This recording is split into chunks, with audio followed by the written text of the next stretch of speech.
That text, it's been sitting in your drafts folder for 9 days. You've rewritten it 4 times. You softened it. You hardened it.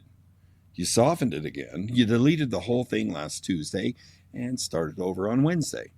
You tell yourself you're being thoughtful. You're not being thoughtful. You're watching yourself bleed out in slow motion, and you're calling it wisdom. You already know what the text needs to say. You knew 9 days ago.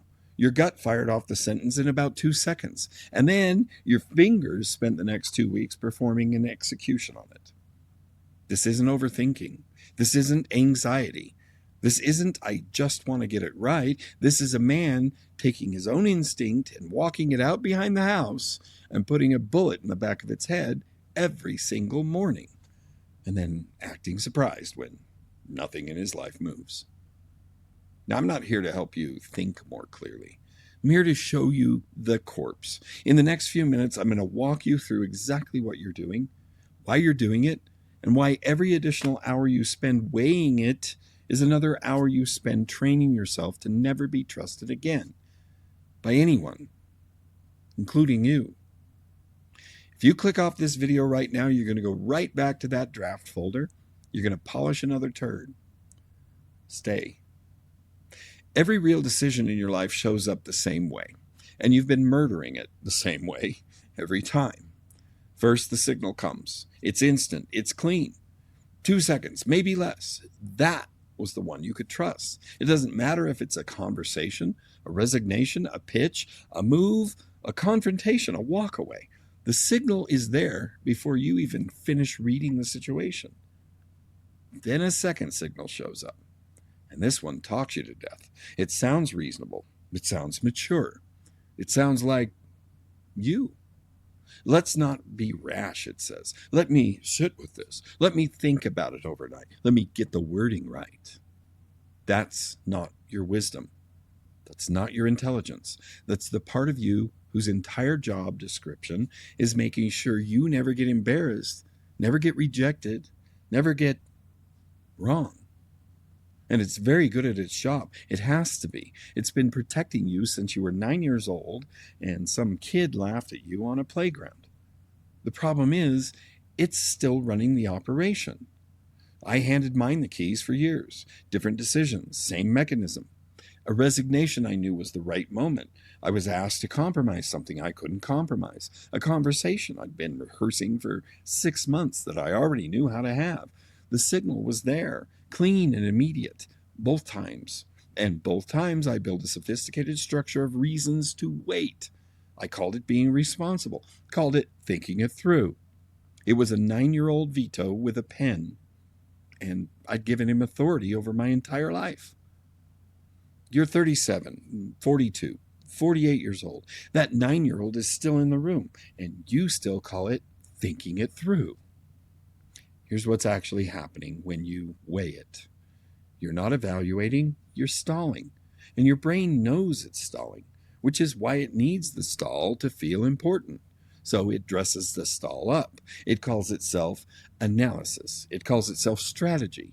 It calls itself emotional intelligence. It runs scenarios. It drafts responses. It imagines the other person's reaction. It imagines the reaction to the reaction. It builds decision trees with 40 branches, and every branch ends up in the same place. Not yet. Because the loop isn't trying to find the right answer. The loop is the answer. The loop is the decision. The decision is, don't move. Don't risk it. Don't expose yourself. Stay exactly where you are and feel smart about it. That's the scam. You think you're doing the work of deciding. You're doing the work of avoiding. And the longer you do it, the more convinced you become that the instinct you originally had was probably wrong anyway.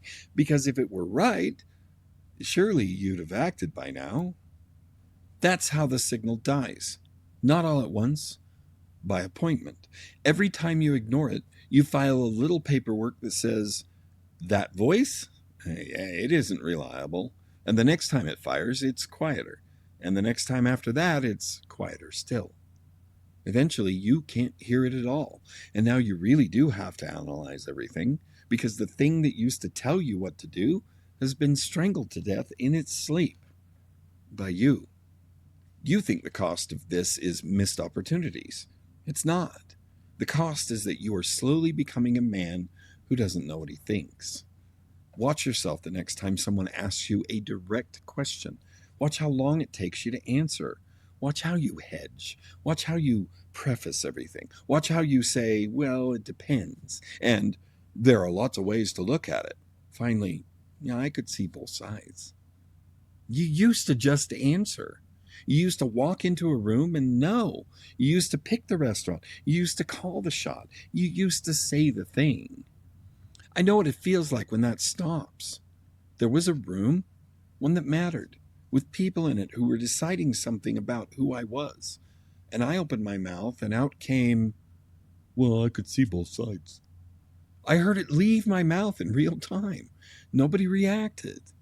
That was the worst part, because it wasn't surprising anymore. I'd been giving them that version of me long enough that they'd already adjusted to their expectations. The man who used to say the thing had been replaced quietly, one hedge at a time. And I was the last one to know. Now you run it through the committee first, and the committee never adjourns. Your wife has noticed, your kids have noticed, your team has noticed. Nobody's going to tell you because on paper, you look fine. You look successful. You're competent. You're respected. But quietly, in the rooms where people actually make decisions about who they trust, your name comes up a beat slower than it used to. Because people can feel a man who doesn't know what he wants, and they stop bringing him the important questions. You haven't lost status yet. You've lost weight, the kind that doesn't show up on a scale. If any part of this is starting to land, if you're sitting there recognizing the text in the drafts folders, the conversation you've been preparing for 6 weeks, the call you keep not making, that feeling isn't a problem to solve. It's a signal buried under 20 years of other people's voices telling you to be careful. The work isn't learning to think better. The work is digging back down to the thing that already knows and clearing the noise off of it. That's what the identity excavation kit is for. It's not a worksheet. It's not a morning routine. It's a sequence that separates your actual signal from the committee that's been overriding it since you were a kid. The link's in the description. Free. Go use it or don't. Either way, keep watching because we're not done. Here's the test. Pick the decision you've been thinking about the longest. Don't pick an easy one. Pick the one that's been open in a tab in your head for months. The resignation, the conversation, the end of the relationship, the start of the business, the apology, the ask, the move. Now answer this honestly. If I put a gun to your head right now and said decide in 10 seconds or I pull the trigger, would you know what to do? Of course you would. You've known the whole time. The 6 months of deliberation weren't 6 months of figuring it out. They were 6 months of trying to find a version of the answer that didn't require any courage from you. There isn't one. There was never going to be one. Every decision worth making costs something. Every real move exposes you to the possibility of being wrong, of being rejected, being humiliated, being seen. That's not a flaw in the decision. That's the price tag on being a man who moves. You've been trying to find a decision that costs nothing. That's not a decision. That's a hostage negotiation. You're the hostage. Here's the rule you're going to write down. Instinct speaks once. Ego argues forever. The voice that told you what to do at the start, that was the one you could trust. Everything after that has been committee work. You don't get clarity from more thinking. You get clarity from contact, from sending the text, from making the call, from saying the sentence out loud to the person who needs to hear it. Reality gives you feedback 10,000 times faster than your head ever will.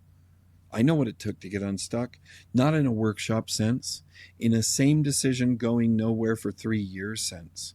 And it wasn't a framework that moved me. It wasn't more clarity. It was getting tired enough, genuinely exhausted enough by the sound of my own reasoning to move before the committee finished its vote. That's not a method. That's the only thing that actually worked. The men who change, not motivated, not inspired, actually changed, are not men who figured out how to think more clearly. They're the men who finally got tired enough of their own voice to act before the next reason to wait showed up. You don't need a better plan. You don't need more information. You don't need to wait for the right moment. The right moment was when that signal originally fired. The right moment was when your gut said, do this. Everything since then has been you killing time on your own life. Go look at your drafts folder tonight. Go look at the conversations you've been rehearsing in the shower. Go look at the email you've opened 14 times and closed 14 times. That's not a list of things you're thinking about. That's a list of executions. One of them is the one that, if you sent it today, this afternoon, before dinner, would change the trajectory of the next 10 years of your life. You already know which one it is. You've known the whole time. Send it.